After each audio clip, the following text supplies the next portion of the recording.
Hemos aprendido mucho sobre la evolución de nuestra civilización a través de los descubrimientos del pasado. Desde antiguos avistamientos de ovnis hasta enigmáticos restos, presentamos los 20 descubrimientos antiguos más misteriosos que aún desconciertan a los científicos. Número 20. Antiguo ovni. Este tapiz, conocido como el Triunfo del Verano, es una obra maestra que data del siglo XVI. Sin embargo, esta pieza es extraña debido a un pequeño detalle. Enclavado entre sus intrincados diseños y vívidas representaciones de la vida en el siglo XV, se encuentra lo que muchos afirman ser un ovni real. Sí, oíste bien, un objeto volador no identificado siglos antes de que se acuñara el término. Este tapiz forma parte de una serie conocida como las estaciones o los meses. Se cree que fue creado en Brujas, en la actual Bélgica, alrededor del año 1538. Esta fue una época de grandes logros artísticos, pero no exactamente la era que se asocia con los platillos voladores y los visitantes extraterrestres. El tapiz es rico en imaginería de nobleza, disfrutando del verano con paisajes frondosos, animales y las actividades propias de la estación. Sin embargo, si miras al cielo, notarás varias formas redondas extrañas. Están detallados con lo que parecen ser escotillas o ventanas, lo que lleva a muchos a especular que se trata de representaciones de ovnis antiguos. Los críticos y escépticos podrían descartar esto, sugiriendo que se trata de representaciones meramente simbólicas, tal vez de significado religioso o astrológico. Después de todo, el siglo XVI fue una época en la que el simbolismo campaba a sus anchas en el arte. Sin embargo, ante la falta de escritos que confirmen qué son estos discos, muchos siguen especulando sobre ellos. Número 19. Misterio del hombre de la máscara de hierro. A finales del siglo XVII, cuando gobernaba Luis XIV, un misterioso prisionero captó la atención de muchos. No fue por el crimen audaz o deplorable que cometió, sino porque su identidad estaba envuelta en secreto. Los registros históricos nos cuentan que este enigmático prisionero fue arrestado en 1669 o 1670 y estuvo bajo la atenta mirada del gobernador de la prisión de Pignerol, Benignat d'Auberogne de Saint-Mars. Desde Pigniro, el prisionero fue trasladado a varias cárceles, incluida la isla de Santa Margarita y finalmente la Bastilla en París, donde falleció en el año 1703. Durante su encarcelamiento, según se informa, fue tratado con un nivel de cortesía y respeto inusual para los prisioneros de la época, alimentando especulaciones sobre su verdadera identidad y el motivo de tal secreto. Se decía que siempre llevaba una máscara de hierro, casi como si fuera un crimen hacer saber a otros su identidad. Era un noble caído en desgracia, un pariente del rey, o quizás alguien involucrado en un escándalo demasiado grande para revelarlo. Algunos sugieren que era el hermano mayor ilegítimo del rey Luis XIV, potencialmente una amenaza al trono. Como tal, tiene sentido que el rey quisiera que su identidad fuera un secreto absoluto hasta el final de su vida.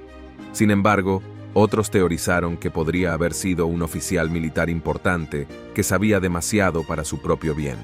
Por extraño que parezca, nunca obtuvimos confirmación de la verdadera identidad de este hombre.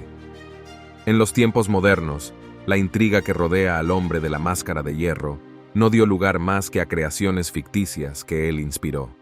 Número 18. Los guerreros de las nubes. Chachapoya.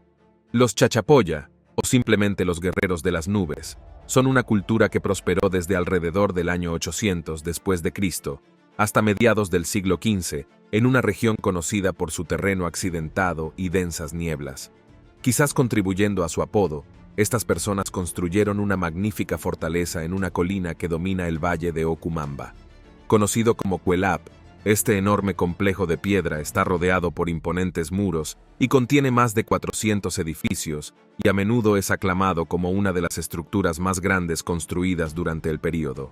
Al igual que los antiguos egipcios, estos guerreros momificaban a los muertos, pero utilizaban técnicas diferentes.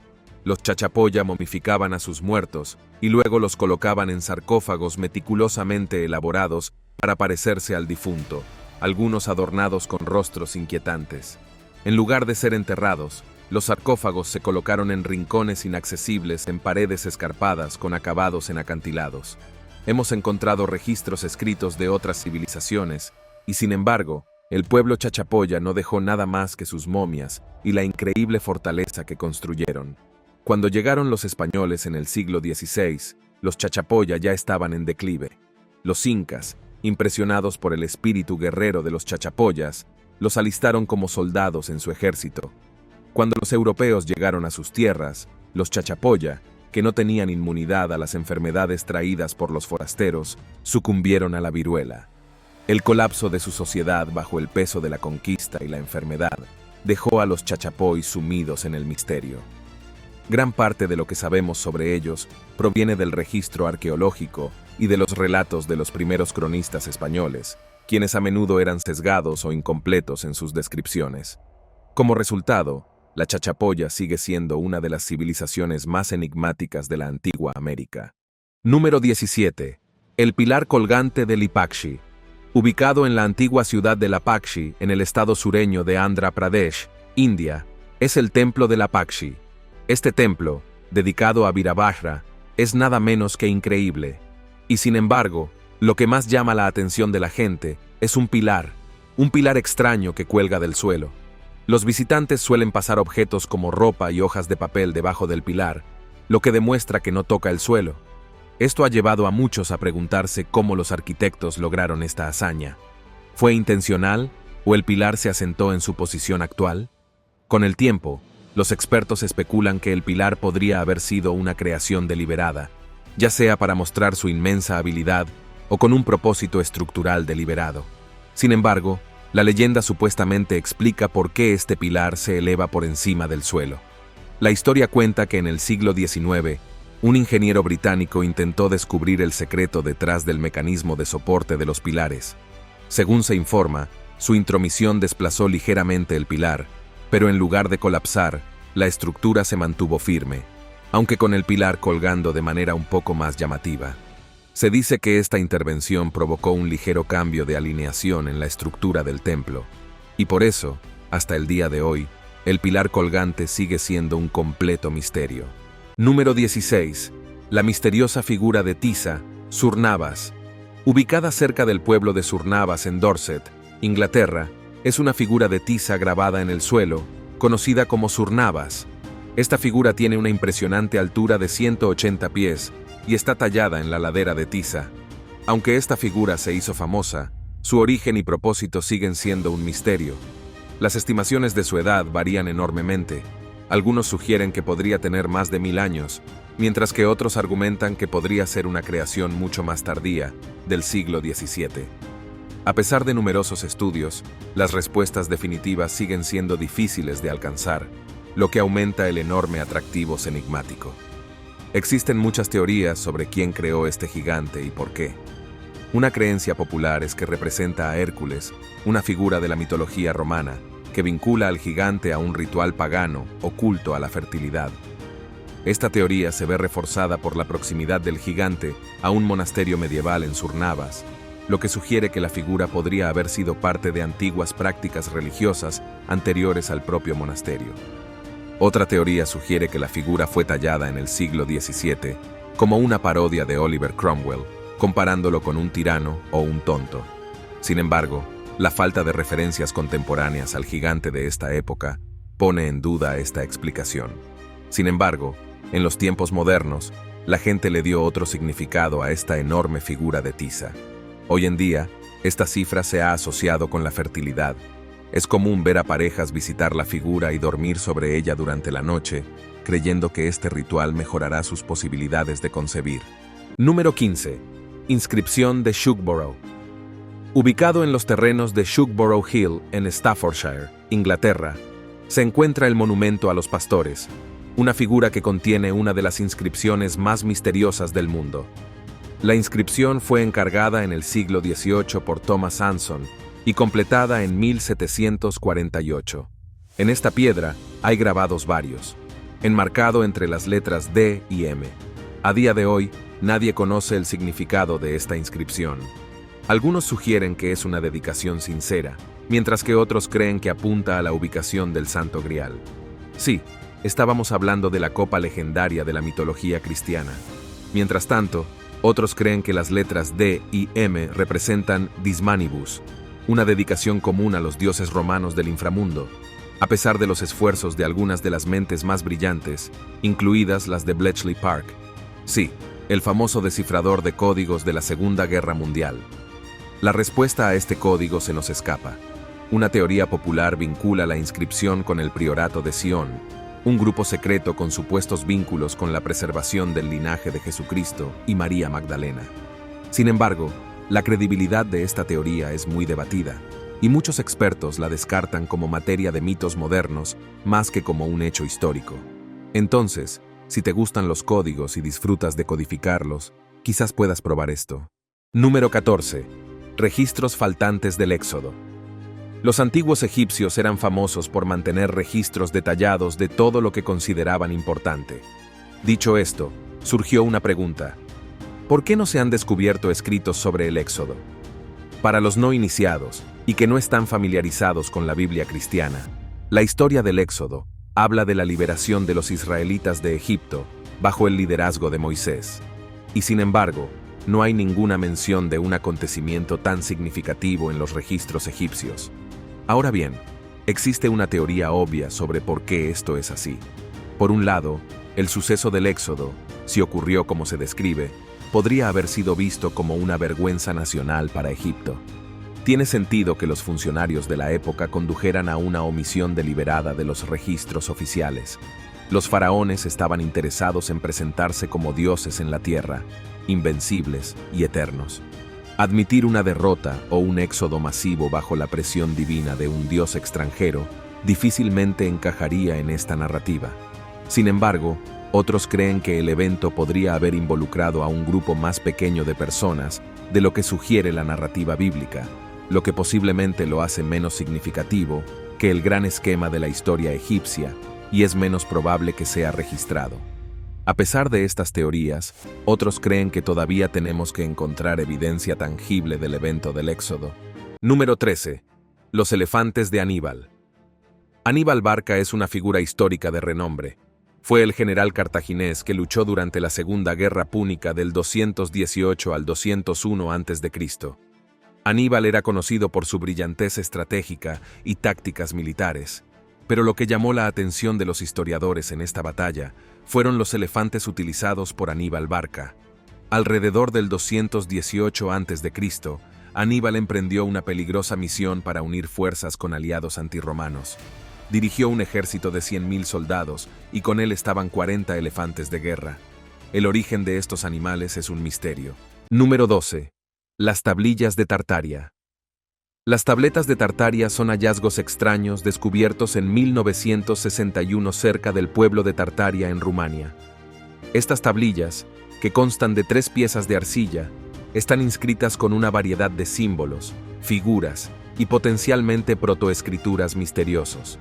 Hasta el día de hoy, el significado de estas inscripciones sigue siendo un misterio.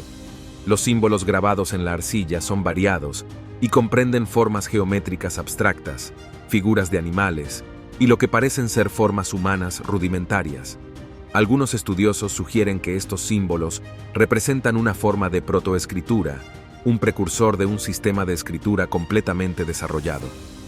Esta teoría podría alterar significativamente nuestra comprensión de la evolución de la escritura y la difusión de la cultura y el conocimiento en el mundo antiguo. El significado exacto de los símbolos, y de hecho, si constituyen escritura o no, es un tema muy debatido. Algunos expertos sostienen que estas marcas podrían ser meramente decorativas o simbólicas, representando una forma de arte prehistórico o expresión religiosa, en lugar de un sistema de escritura destinado a registrar el lenguaje. A pesar de estas incertidumbres, las tablillas de Tartaria siguen siendo un foco de estudio clave en la búsqueda de comprender los orígenes de la escritura. Número 11. Tableta de Despilio. Descubierta en 1993 cerca del pueblo de Despilio, a orillas del lago Orestiata en Grecia, se encuentra la tablilla de Despilio, una tablilla de madera que data del 5260 a.C. Sí, oíste bien. Hace más de 7000 años, lo que lo convierte en uno de los ejemplos de escritura más antiguos jamás descubiertos. La tablilla de Despilio fue desenterrada durante una excavación dirigida por el profesor George Hormosiatis que reveló una civilización que vivía junto al lago y tenía una sofisticación previamente desconocida para los estudiosos. Estas marcas sugieren que la gente de este asentamiento neolítico había desarrollado una forma de comunicación escrita miles de años antes de que se pensara que había ocurrido la llegada de la escritura. La tablilla en sí es una simple pieza de madera, pero está cubierta de caracteres que no han sido descifrados definitivamente. Estos símbolos abren una ventana a una época mucho anterior a la de los antiguos griegos, egipcios y sumerios. Las civilizaciones tradicionalmente le atribuyen la invención de la escritura. La presencia de estas inscripciones desafía la creencia generalizada de que la escritura surgió en el cercano Oriente alrededor del 3200 a.C. Los símbolos en la tablilla de Ispilio son variados. Algunos parecen ser representaciones pictóricas, mientras que otros son más abstractos. Esto ha llevado a especular que la tableta podría contener una forma de escritura fotográfica o un sistema simbólico utilizado para llevar registros, con fines rituales o incluso para contar historias. La naturaleza exacta de los símbolos y sus significados sigue siendo un tema de investigación y debate continuo entre los estudiosos. Número 10. Las figuras Namoli. Las figuras de Namoli son esculturas de piedra descubiertas en África Occidental, particularmente en Sierra Leona. Estas esculturas están talladas en esteatita, un material conocido por su suavidad y facilidad de tallado. Estas estatuas varían en tamaño, desde unos pocos centímetros hasta un par de pies de altura, y representan figuras humanoides, a veces con rasgos exagerados, animales o seres míticos. Sus estilos y formas son diversos, lo que sugiere una variedad de influencias y períodos culturales, así como diferentes propósitos detrás de su creación. Ahora bien, ¿por qué son tan fascinantes las figuras de Namoli? Por un lado, sus orígenes están envueltos en un misterio. Se cree que datan de hace entre 2.500 y 17.000 años. Esta amplia gama indica la falta de métodos precisos de datación de los objetos de piedra y la erosión del suelo que a menudo los saca a la superficie. Para complicar los esfuerzos por determinar su edad exacta, el pueblo local Mende, entre otros, ha incorporado las figuras de Namoli a su cultura, usándolas en rituales agrícolas. Según algunas leyendas locales, las figuras representan dioses antiguos o antepasados que, cuando se creó el mundo, fueron enviados a la tierra para vivir como hombres. Con el tiempo, se convirtieron en piedras y fueron redescubiertas, teniendo un significado espiritual para quienes las encontraron. Número 9. El hombre María. El hombre Marí se encuentra entre las mayores maravillas del sur de Australia. Este geoglifo se extiende a lo largo de 2 millas, lo que lo convierte en uno de los geoglifos más grandes del mundo. Sin embargo, por extraño que parezca, esta figura parecía haber aparecido de la noche a la mañana. De hecho, a pesar de haber sido visto allá por 1998, su origen sigue siendo desconocido a día de hoy. Algunos creen que el hombre Marí fue creado utilizando tecnología GPS debido a su precisión y escala, lo que sugeriría una fecha de creación en la era de la tecnología moderna y no en la antigüedad. Algunos creen que esta figura fue en realidad creación de un local. Sí, oíste bien. Los topógrafos que vieron al hombre de Marí especulan que la figura fue hecha por una excavadora. Si esto es cierto, se habrían necesitado semanas para completar el hombre Marí. Es más, su creación habría llamado la atención de al menos varios lugareños. Y sin embargo, cuando la existencia del hombre Marí se extendió por toda la zona, parecía que ningún lugareño tenía idea de ello. Sin embargo, algunos siguen creyendo que el hombre Marí fue una creación de Bardius Goldberg, un artista australiano conocido por expresar su deseo de crear obras de arte visibles desde el espacio. Sin embargo, cuando se le preguntó sobre el marino, no lo confirmó ni lo desmintió. Y por eso los orígenes del hombre marino siguen siendo un misterio. Número 8. Códice Rohank. El Códice Rohank es un libro descubierto en Hungría allá por el siglo XIX, y desde entonces ha sido un completo misterio. El Códice Rohank consta de 448 páginas adornadas con una escritura desconcertante que nadie ha podido descifrar de manera concluyente. Está lleno de motivos religiosos, ilustraciones de batallas y escenas que sugieren una mezcla de influencias cristianas, paganas y quizás musulmanas. Pero, ¿para qué se creó el Códice de Rohank? A lo largo de los años, Numerosos intentos de desciframiento han arrojado más preguntas que respuestas, con teorías que van desde que se trata de un lenguaje construido hasta un texto cifrado, que posiblemente oculta grandes conocimientos que aún estaban por descubrir. Número 7. Venus, de Hohlfels. Hace unos 40.000 años, la gente de la cueva Hohlfels en el Jura de Suabia, en el suroeste de Alemania, talló esta misteriosa estatua en marfil de mamut. Lo creas o no, esta pequeña escultura es una de las primeras representaciones conocidas de humanos. Puede que no lo parezca, pero esta figura muestra una obra de arte interpretada por nuestros antepasados que vivieron durante el Paleolítico Superior. La figura se caracteriza por figuras exageradas, mientras que la cabeza, los brazos y las piernas están mínimamente detallados o ausentes. Esto llevó a muchos a creer que el énfasis en las otras características puede haber sido una señal de su uso con su pecho exagerado. Los arqueólogos creen que se suponía que esta extraña estatua representaba la fertilidad o se usaba en rituales destinados a este propósito. Sin embargo, hasta el día de hoy, el propósito exacto y el simbolismo de la estatua de Venus siguen siendo objeto de debate. Número 6. Azules invisibles. ¿Sabías que el azul era invisible para los humanos en la antigüedad? Eso no quiere decir que el azul no existiera. El azul como color todavía se puede encontrar en la naturaleza. Por ejemplo, el gran cielo azul. Y sin embargo, curiosamente, el color azul nunca apareció en ningún registro escrito. La intriga detrás de este color comenzó a principios del siglo XIX, cuando William Gladstone notó que el famoso poeta Homero describía el color del océano en la Odisea como vino oscuro. Gladstone preguntó por qué no describió el agua como de un azul profundo. Esto lo llevó a una investigación. La palabra negro fue mencionada casi 200 veces en la Odisea. Sin embargo, el color azul no fue mencionado ni una sola vez. Y así empezó a ampliar su búsqueda.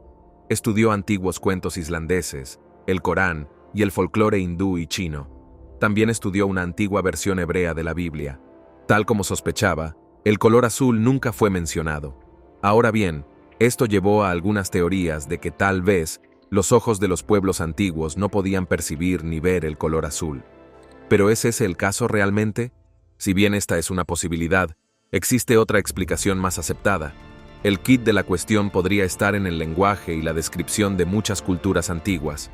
El vocabulario de colores era bastante limitado, y a menudo se basaba en elementos naturales como el mar, el cielo, la tierra y el fuego, que tienden a describirse en términos de sus características más que de su color, tal como Homero describió el océano, usando el color del vino. Los investigadores sugieren que las culturas generalmente comenzaron distinguiendo entre luz y oscuridad. Poco después, la gente añadió una palabra para rojo, seguido de amarillo y verde, siendo el azul el último color en aparecer en todos los idiomas del mundo. Este patrón podría estar relacionado con la frecuencia con la que estos colores aparecen en el mundo natural y su importancia para la supervivencia. Por ejemplo, es importante el rojo, que podría denotar pulpa o fruta madura. Pero la escasez del color azul no acaba ahí. A medida que prosperó la antigua civilización egipcia, se introdujo el tinte azul. En el mundo antiguo, donde el tinte era raro, el pigmento simbolizaba riqueza y realeza. El famoso azul egipcio, uno de los primeros pigmentos sintéticos, se utilizó en arte y decoración, pero era complejo de producir. Ahora bien, quizás este uso poco frecuente podría explicar aún más la ausencia lingüística. Si algo no se encuentra comúnmente en una sociedad, es posible que no exista una palabra específica para ello. Número 5. Meteorito Fukang. En el año 2000, se descubrió un meteorito palacita cerca de Fukang, una ciudad en Xinjiang, China. Pero, ¿qué es una palacita y por qué este meteorito en particular es tan especial? Aparte de su apariencia, los datos e información que contiene este meteorito son inmensos, sin mencionar que tiene un precio increíblemente elevado, de hasta la asombrosa cifra de $30.000, no por todo el meteorito, sino solo por una parte del trozo. Menos del 1% de los meteoritos son palacitas, lo que fácilmente llevó al meteorito Fukang a ser uno de los meteoritos más grandes jamás descubiertos. A pesar de nuestra fascinación por este meteorito, aún tenemos que descubrir de dónde vino.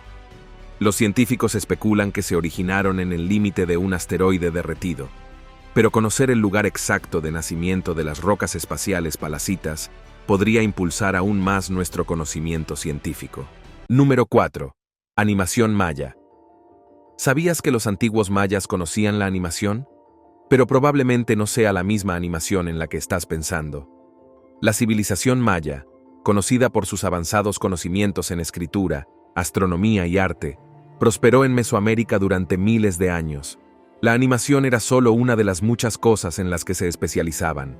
A diferencia de la animación que producimos hoy, los mayas usaban una serie de imágenes estáticas que, visto de forma secuencial, o mediante la interacción con luces y sombras, crearía la ilusión de movimiento. Un ejemplo notable de esto se encuentra en su cerámica.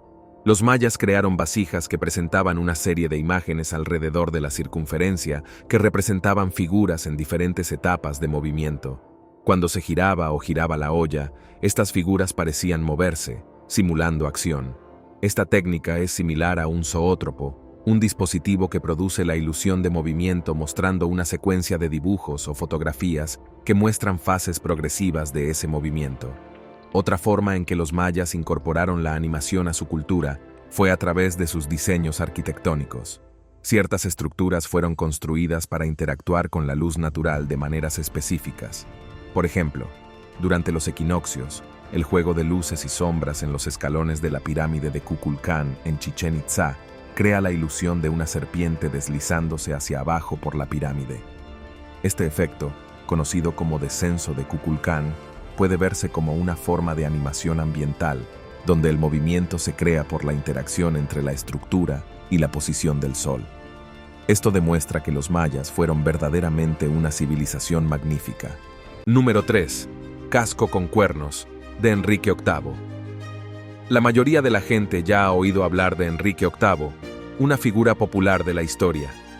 Cada vez que se menciona su nombre, la mayoría de la gente piensa automáticamente en sus 6 esposas y en el impacto histórico de sus decisiones en estos matrimonios, una de las cuales fue la separación de la Iglesia de Inglaterra de la Iglesia Católica Romana. Sin embargo, Enrique VIII también era conocido por su sentido de la moda bastante serio y su gusto particular por las armaduras. Ahora bien, este casco de cuerno de aspecto extraño y espeluznante supuestamente pertenecía a la colección de Enrique VIII. Se dice que fue entregada al monarca por el emperador Maximiliano I en 1514, y es una de las piezas de armadura más peculiares asociadas con el rey. Este casco no se parece a nada que esperarías de una armadura típica. Está diseñado para que el usuario parezca tener una cara enmarcada por grandes cuernos retorcidos, creando una apariencia espeluznante pero cómica. A pesar de la presencia de los cuernos en el casco, parecía que pretendía retratar al usuario como un bufón o un tonto. ¿Por qué un rey, especialmente uno tan consciente de su imagen como Enrique VIII, excepto y posiblemente usaría un casco que lo representaba como un tonto? Esto llevó a diferentes teorías, incluida una que afirmaba que Enrique VIII no era el propietario real de este casco, sino otra persona. De hecho, hasta el día de hoy, el verdadero propietario y el propósito de este casco siguen siendo objeto de debate. Número 2. El hombre de Cluny Cavan. En 2003, trabajadores de Cluny, Cavan, condado de Meath, Irlanda, hicieron un descubrimiento sorprendente: los restos de un hombre que vivió entre el 392 a.C.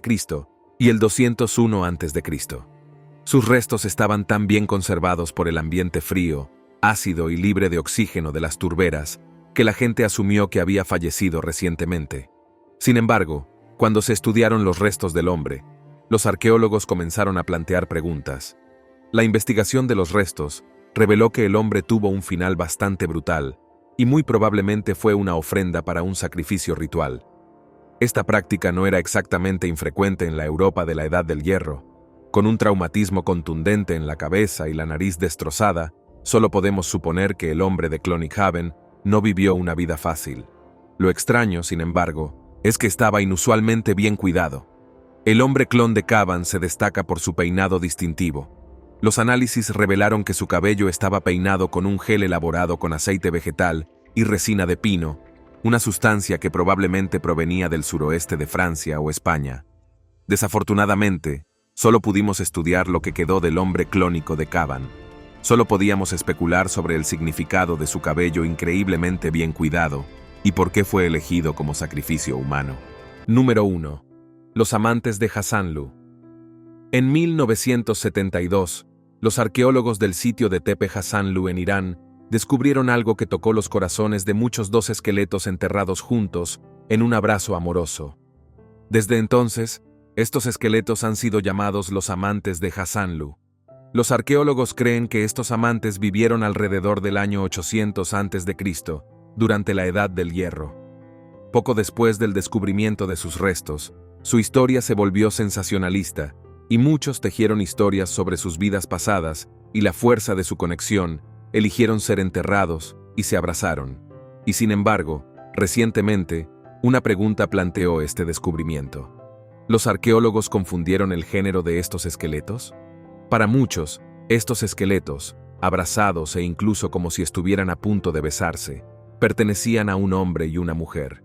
Sin embargo, otros afirmaron que ambos esqueletos pertenecen a hombres. Ahora bien, ¿cómo podría esto siquiera ser un debate? ¿No tienen los arqueólogos una manera de determinar el género de los esqueletos? Bueno, normalmente los científicos pueden decir fácilmente si un esqueleto es biológicamente masculino o femenino. Desafortunadamente, lo que quedó de los amantes de Hassanlu hizo difícil que los científicos llegaran a una conclusión. Si bien su género sigue siendo discutible, los científicos coinciden en que el individuo de la izquierda tenía entre 30 y 35 años en el momento de su muerte, mientras que el individuo de la derecha, que se cree que era un varón joven, tenía solo entre 20 y 22 años cuando murió. ¿Qué opinas de estos antiguos descubrimientos y cuál te intrigó más? Nos vemos en el próximo video.